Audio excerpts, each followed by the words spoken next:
characteristics do you each have that you found specifically help you in your careers? Have helped you besides passion? What sort of characteristics that we have helped us in our career? Yeah. She asked me to repeat it. So, I think for me, certain curiosity, because at least 50% of what I'm doing is writing and reporting and interviewing people. So that part is always, that's innate for me. I've just always been curious about people and what makes them different and unique and what their passion is. So I love drawing people out in interviews. And I've had friends of mine that will say, like, if we're out, it's like, okay, stop the interview thing. Sometimes I have to stop asking questions. So that part is innate. Also, reading, I think, in terms of journalism, if anybody's thinking about being a journalist, reading is as important as writing is for me. So I couldn't stress that enough. I think for me, it's probably my natural tendency to double and triple check everything. Events, you spend 10% of your time during the live event and about 90% of the time planning for the event. So I'm kind of a skeptical person. So if someone tells me they're going to be somewhere at 3 o'clock on Friday, I'll call them Thursday and say, hey, so we're still meeting at 3 o'clock on Friday. Oh, yes, absolutely. Or, oh, hey, I forgot. Thanks for reminding me. So I just have an innate tendency to double check things. And I think as an event planner, that's a key skill to have.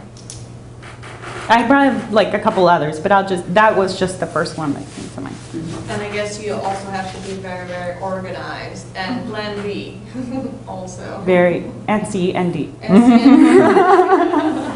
So that question, well, actually, it was something that Catherine said. I was reminded of a Winston Churchill quote at the end of the Battle of Britain. He said, "This isn't the end. It's not even the beginning of the end, but maybe it's the end of the beginning." That's where you guys are right now. I think a lot of people, one quality that I think I had is I never felt I hit a finish line. A lot of people get to the end of school and they go, whew, that's that done. Learning's over. It's just beginning. It's just beginning for you guys. So when Catherine was talking about reading, yeah, be prodigious readers. Never lose sight. I mean, knowledge is just the greatest thing. Keep amassing it. Maybe you'll get more than the other people who are doing what you do. For me, for big characteristics of myself, I think a big one for me is I'm never in a bad mood. I don't know why. Maybe I got lucky. I wake up every morning with a smile, and it stays there no matter what. I remember an old boss of mine who just finished screaming at me for half an hour, and my voice didn't change from this, and he goes, "That's why you work for me, because I can fire a shotgun in your face and you don't flinch." So there's nothing that's that bad. In fact, I read a paper recently that said, and it's important to remember this, I say to entrepreneurs, the opposite of success is not failure. The opposite of success is mediocrity. Don't be crummy at something. Don't just phone it in. It is okay to crash and burn. Everybody that you admire has crashed and burned. The difference is they just got up and did it again. And that goes back to the slide that Anna had about persistence. Just stay on it. It's okay to crash and burn. Great. More questions? Oh, okay. And then we'll do you. Sir, in the, yeah. Yeah, at Idea Engineering, you're a CEO, and I was just wondering how big is your firm? What's the turnover? What's the pay scale? Well, we're 13 people. We're currently. Good question. Idea Engineering, the firm that I'm the CEO of, want to know what size it is, what's the pay scale. I'm not going to get the people's pay, but we're 13 people right now. The way our firm is structured is that we're all kind of top heavy. We have deep experience, and we farm out, well, we don't farm out, we bring in specialists for certain things that we need. We do probably 80 or 90% of our work ourselves, but we don't like to have staff photographers or staff flash coders, because we tend to bring those people in for the flavor that we want for that particular job. But we've done some pretty high profile stuff, one of which being we launched Go to My PC, which is the product that launched your firm. We were involved in that when it was still unnamed. In fact, when I hadn't even decided really what to do with the technology, we started on that.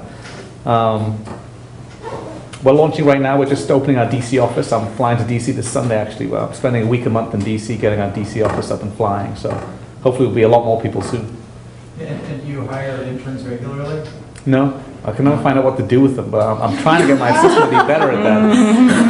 The people who work for your firm, you're on staff of 13, I realize you don't want to reveal how much income they make, but can you tell us whether these people, your people are earning equity into the property they're paying, whether they own their own homes?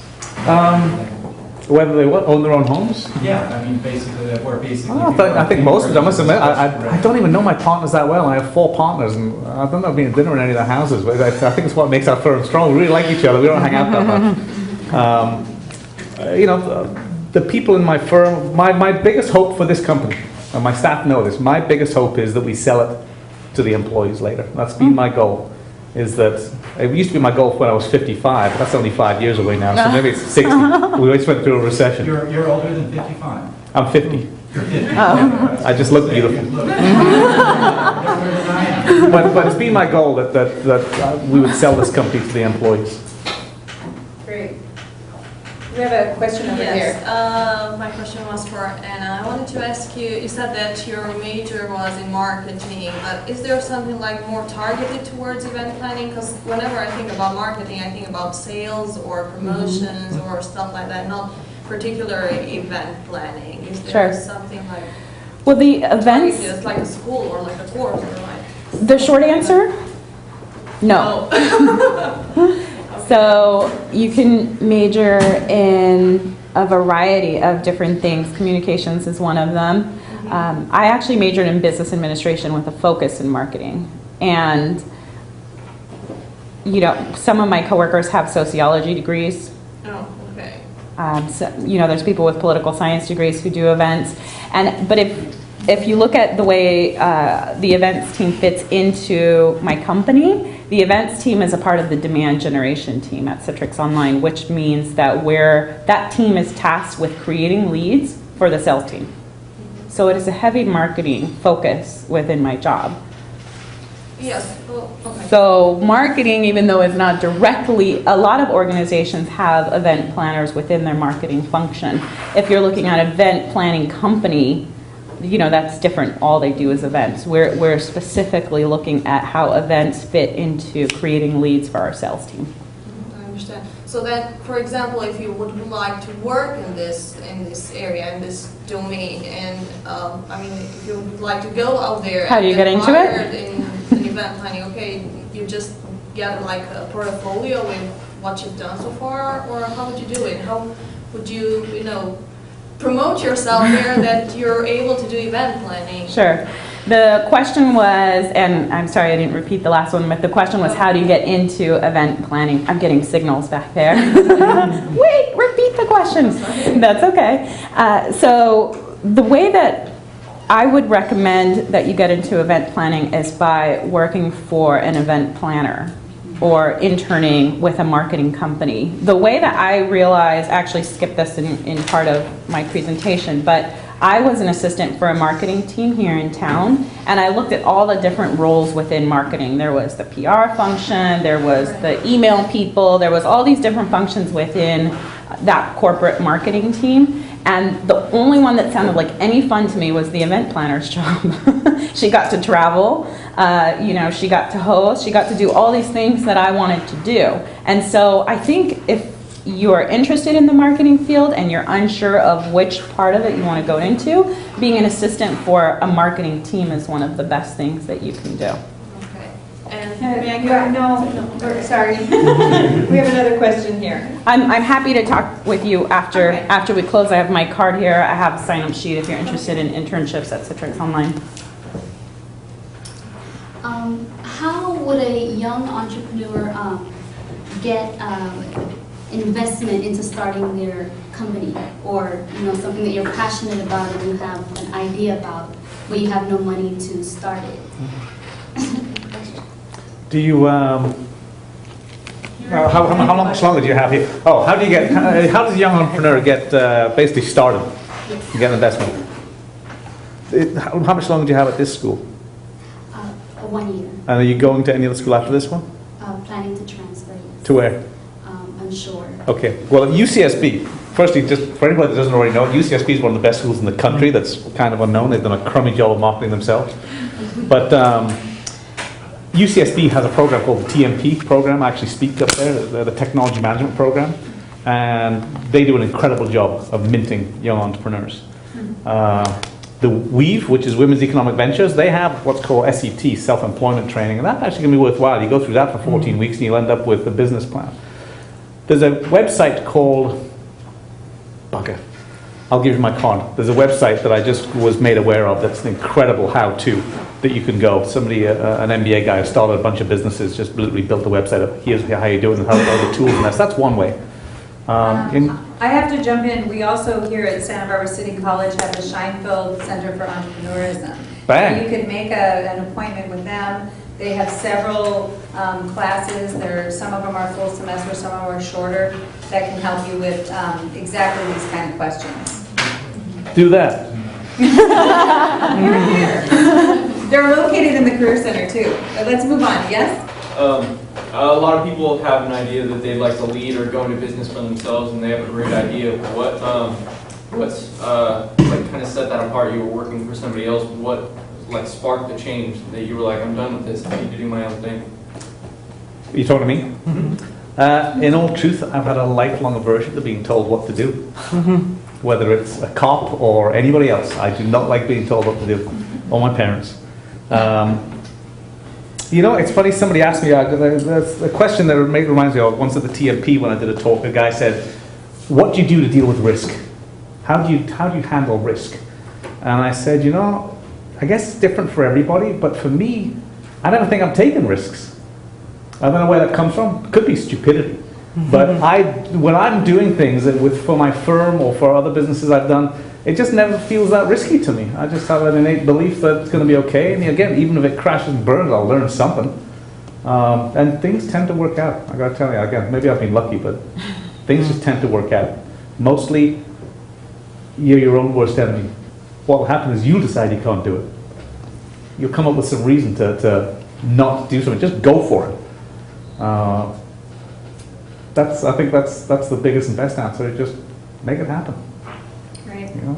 Yes? Yeah, I got two questions. One is, do you think it's realistic for a communication graduate to work in the area of human resources? Human resources? And you might be able to speak to that one a little bit better. Yeah, can you repeat the question? Sure. Is it reasonable to think that somebody that's graduated with a communications degree might work in human resources? I want to answer it. Yeah. I want to answer it because I've heard it kind of batted around the room.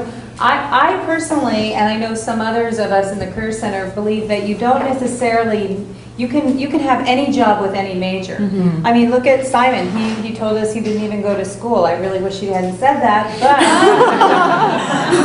no, I mean, and here he is in a very illustrious career in marketing and public relations.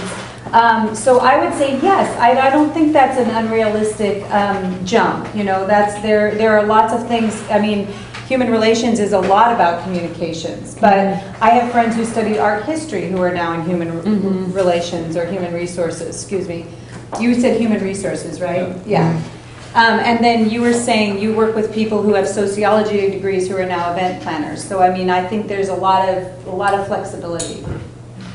I just want to say one other thing, because you said that, because this is worth knowing. It wasn't that I was a goof off. I was an A student all the way through school. And I read prodigiously about what I do. I still have a passion for reading that. I'm reading a ton of other things too. And I wish I had gone to school. It would have made my journey a lot shorter, I got to tell you. Because one thing I lost was I didn't so well learn how to learn. And that's an important part of being at school. That's why it's not so important what you study. It's that you learn how to study. And it will help you launch yourself. So, stay well, in school, I'm going to stick school. up for my friend Simon here because I have met some of the most creative and bright people that actually never went to school. I mean, you've got a ton of resources here, but I just did a story this last week that a child with one of those smartphones has more access now to information than the United States president did 15 years ago. So the amount of information that you have and the reading that you can do and the way you can self-educate, apart from, and also, continuing to go to school, obviously, you wouldn't be here. You wouldn't think it was important, but I don't think that's a criteria for making it. So, just so you know. So now you're mad at her. Yes, I know. Thanks for taking the heat off. Oh, yes. Yes, for marketing or public relations, do you have any schools you recommend going to? Like, I'm personally thinking of going to Antioch University. Do you have any- I wish I could help you. I can't. Do you know marketing PR? Oh, reminder, repeat the question. Schools? Yes. Do we have any recommendations for marketing schools? Are you Anyone? looking locally? Yeah. Santa Barbara. Yeah. Okay.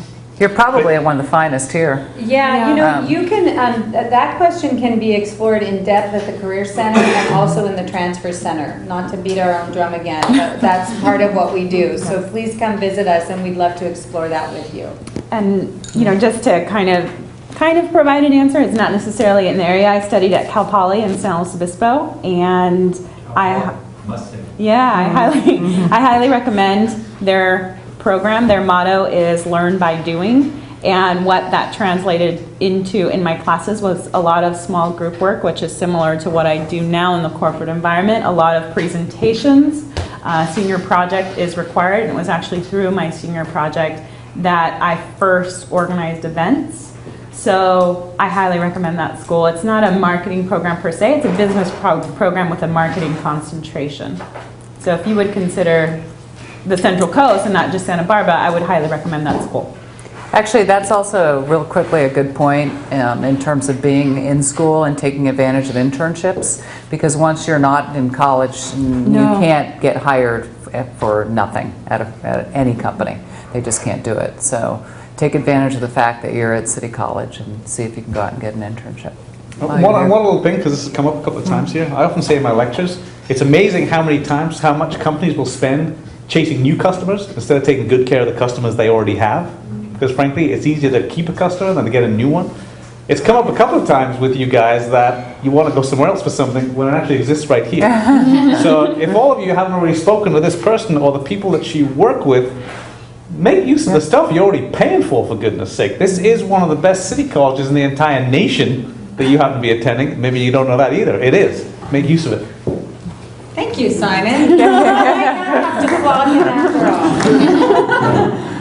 all. Okay, one question here. Is it hard to get like an internship as a freshman, like my first semester, and like anything like with radio, TV, like do you have to be older or? Oh, the question was how difficult is it to find internships in radio and television? Again, I think it has to do with your passion and desire Be cute. to do it. You've got that covered. Don't listen to him. Be bright. And be willing to work. Be willing to work hard. I will tell you that right now, is at least in the broadcasting business, there are fewer and fewer jobs because of technology, and that's a whole nother topic. But most of the people that have made it into the business, when I track like the last 10 years of what's happened, and kids that have made it into, especially transferred into the announcing portion of things, they've all started out as interns. Every single one of them.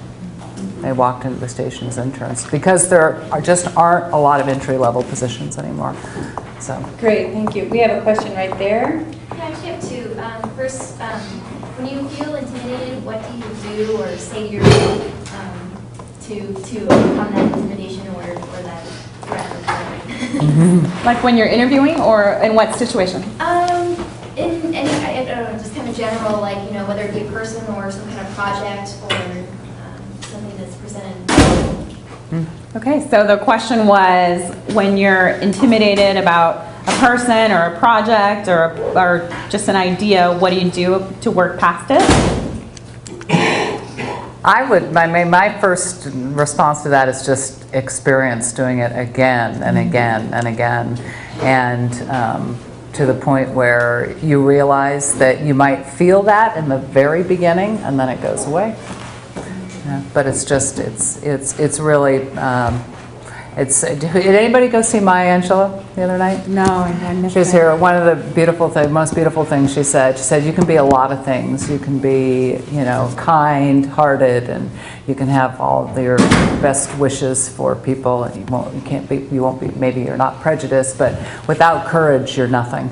because you won't act on any of those things. So I think it's just about being courageous and, again, being willing to fail. But, yeah, because everybody is. I mean, everybody has those trepidations. I give myself pep talks. So I just tell myself I'm awesome. I tell myself I'm awesome. I say that about you too. I'm awesome. I can do this. I got this. I just tell myself over and over and over again. You fake it until you make it. That's what I do. I was terrified of public speaking. I was terribly shy as a child. And then somewhere around 20, I got over it. And then I spent the age from 20 to 30 trying to get over that particular fear. I don't know why I chose it, but I chose it. And I joined Toastmasters International 5 years ago. It's an international speaking club. And nobody tells you how to speak. You just get up in front of the group and you do it. And when I first started doing it, I literally, my heart would be pounding so hard that I couldn't hear. So all of you would get fuzzy and I would freak out. And I just did it over and over and over again. And when I was asked to speak here, one of the things that I like to do is I prepare. I'm an event planner. This is what I do. I prepare. Well, one of the things you need to be able to do as a speaker is ad-lib and do things, present at the drop of a hat. And so I didn't start preparing until about 11 o'clock last night. And I created a PowerPoint and I said, I got this. And here, I just told you my secret, but no one would know that I would have freaked out so much over a little presentation. So just do it. It doesn't matter if it's scary, just do it anyway. Just along that line, I know I'm not a panelist, but I just have to chime in. Sorry. I remember when I worked at Girl Scouts, I often had to deal with conflict, which seems crazy, but there would be infighting and all of this craziness, and it made me very nervous to have to deal with this conflict. And so I would practice, as I was driving there, I would practice the conversation in the car. And I would say, I would do both parts of the conversation. I would try to anticipate what, the angry person was going to say and how I would respond to it. And I think there's something that happens when you do it out loud. And the car was a great place for that because it kind of gets it into your mind. You're like, okay, he's probably going to say, well, somebody stole the cookie money, But it kind of, and I think it also relaxes you a little, like if you've kind of gone through it, even though the conversation isn't going to go exactly that way, you've kind of prepared yourself. So, do we have maybe one more question? Oh, I'm sorry. All I'd say is to that is, people have a hard time believing this. I still describe myself as a shy person. I was always very shy. This is what you see is a 35-year battle against it. I only did public speaking for the first time 3 years ago, up at UCSB, and man, I sucked so bad. I just kept on at it, hoping that I'd get good, and now I love it. I actually did no preparation for the day. I just kind of knew what I would do, and I walked in the door and did it. There's just two quotes that I have that I really try and live by. One is by Goethe, who says, "Act boldly and mighty forces will come to your aid." And that's just very true. If you go for it, people will get excited and they'll want to help you. And the other one is, I actually never used to be a person of faith. I am now, but nonetheless, since I was a kid, I just read this one day and I was like, man, I love the sentiment of that, which is, the Lord is my light and my savior. Whom shall I fear? And I just love that. Who the heck are you fearing? Who are you intimidated by? Unless somebody is coming into a meeting with you, packing a sidearm, and they're in a bad mood, what the heck? What are you scared of? There's nothing they can do. So don't worry about it. Be awesome. I actually think that's a great place to end. I know there are some burning questions, and hopefully our speakers could perhaps stay a couple minutes and you can ask them one-on-one. I really appreciate all of you for coming, and I really appreciate our panelists. You were all outstanding. And let's just appreciate them.